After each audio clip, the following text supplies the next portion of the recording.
And now for something completely different, I think it's fair to say. Good evening, I'm Doyle Wildman. I'm Acting Chief Executive of Parentkind, and I'm absolutely delighted to join you this evening to inject a parent perspective. In the next 10 minutes or so, I'm hoping to give you a bit of food for thought on what we as educators, policymakers and parents can do, building on the evidence that we've heard, to help our children move from maths anxiety to maths affection. So I'm going to cover three main areas. That maths and numeracy in the UK needs a bit of a makeover. The need for all stakeholders to assemble to supercharge our maths education. And thirdly, that we need a new generation of maths superheroes and heroines. But before I develop this a bit further, a little bit more about Parentkind, because I'm sure it's news to a few of you in the room. We're a charity that for over 60 years has championed and supported parents to play a full role in their child's education and school life. And we're also the leading Parent-Teacher Association membership body, with members in over 50% of all schools in England, Wales and Northern Ireland.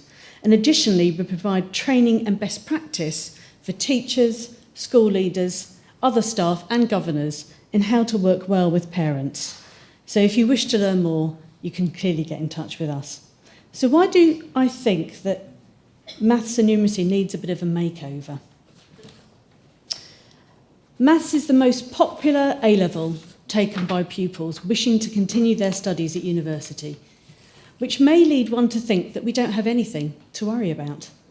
And although results are similar between the genders, only 39% of candidates were girls. When we look at the relative percentage of young women and men taking physics and computer science, it's 20-80. This is also played out when we get to university, with just 14% of those reading engineering, for example, being women. Is this a form of gender-specific maths avoidance? A study from the Maths Mission Programme showed a real disparity in how confident boys and girls feel in their maths ability, with boys being almost twice as likely as girls to call themselves a natural at maths. So I think, as we've heard earlier, there feels to me as if there's an urgent need to reframe mathematics for our girls in particular.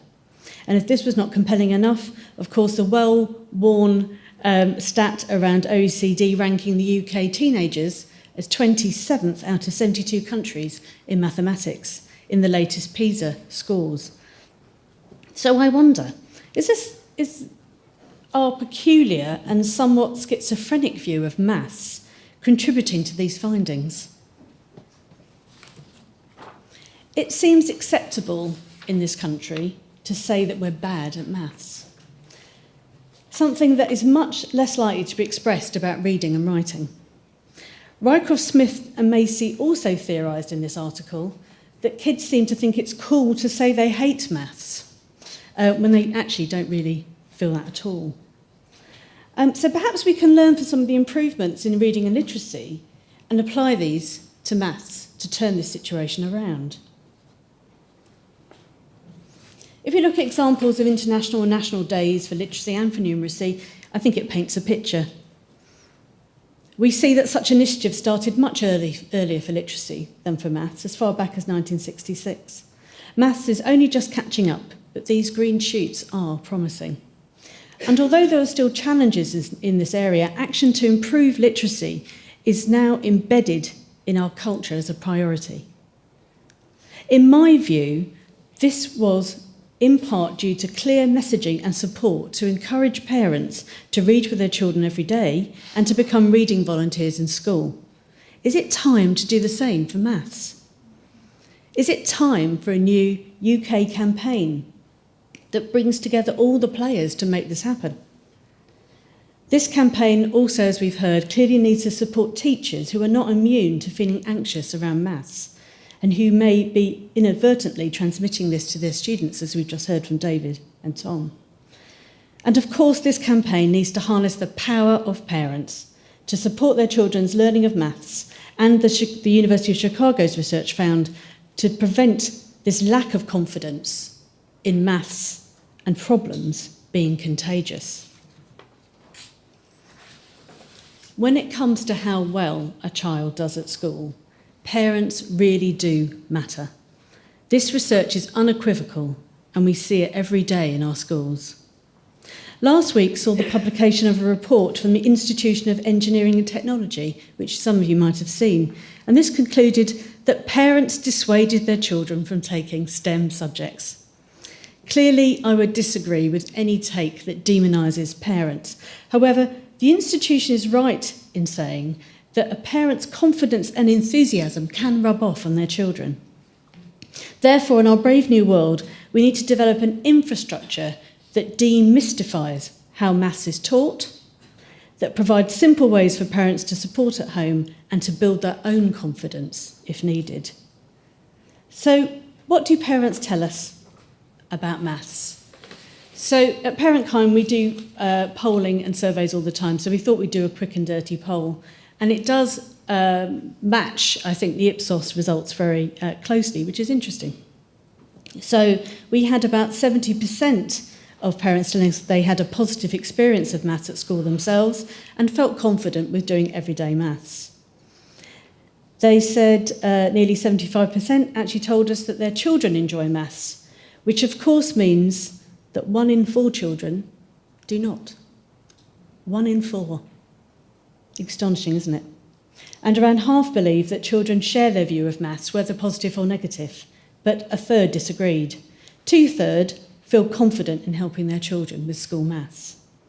So in the context of knowing what a profound impact mums and dads can have on their children's education and career choices, we have to ask ourselves, is it okay that around 1/4 to 1/3 of families see maths as challenging? In my experience, parents consistently underestimate the difference that they make on their children's outcomes. Their children consistently tell researchers that their mum and dad are their top role models. So it really makes sense that we prioritise support for all parents, some of whom may have had a negative experience of school themselves or experiencing other barriers from becoming more involved in their child's education. We need to see all that play a parenting role in a child's life, whether that's mum, dad, grandparents, carers or older siblings, as key stakeholders and partners in achieving the step change that we need in maths confidence and the skills of our young people. So my third and final point is around the need for a new breed of maths superheroes and heroines to help us take that leap forward. This summit has made me reflect on how I feel about maths and why. And I realised that I was fortunate in having been surrounded by the forces of maths good in my formative years, and in many ways, I still am. I'm giving away my age now, but I absolutely love Johnny Ball. His warm and wise programme, Think of a Number, really helped me when I was growing up. My Irish parents were a postman and nurse who somehow managed to raise 3 girls, own a home, enjoy the odd flutter, which is really good for your mental maths skills, and were never in debt. I was also lucky to have been taught by many wonderful maths teachers, but the unflappable Mrs. Wallace made the biggest impact of all. As a young woman, Alvin Hall's Your Money of Your Life programme did exactly what it said on the tin for me. And right now, I'm a big fan of Alvin's financial literacy successor, Martin Lewis. And bang up to date, Shirley, you clearly qualify as a maths superhero in putting us all together today and for your tireless work in this area. Oh, and I probably shouldn't forget my husband, who retrained as a maths teacher in his 50s and shows superhuman stamina and care towards his pupils. And I can tell you a thing or two about being an NQT teaching maths. How brilliant would it be if every child was surrounded by charismatic champions of maths and numeracy?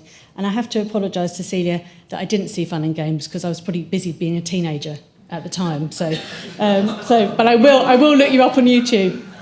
So, to recap, and it's a shame I don't think we have a politician in the room, but certainly I think we need a new manifesto for maths in the UK, which embraces a rebrand for maths as the vital life skill that it is, the development of curriculum and pedagogy, a sustained national campaign across all media that learns from literacy programmes, maths superheroes for our time, women and men, celebrities and civilians, teachers and parents. role models that can demonstrate how empowered they are at doing and enjoying the numbers, more productive homeschool partnerships and tools to support all parents to support their children.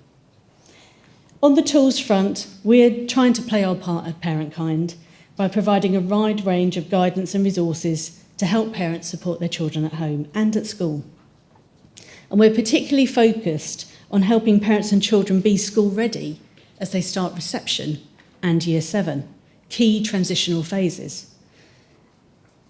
We're committed on building on our maths and numeracy content, and we'd love to hear from anyone who wishes to work with us on these endeavours. I hope you feel inspired to play your part to achieve a positive change, the positive change we need so that everyone can be a maths superhero. Thank you.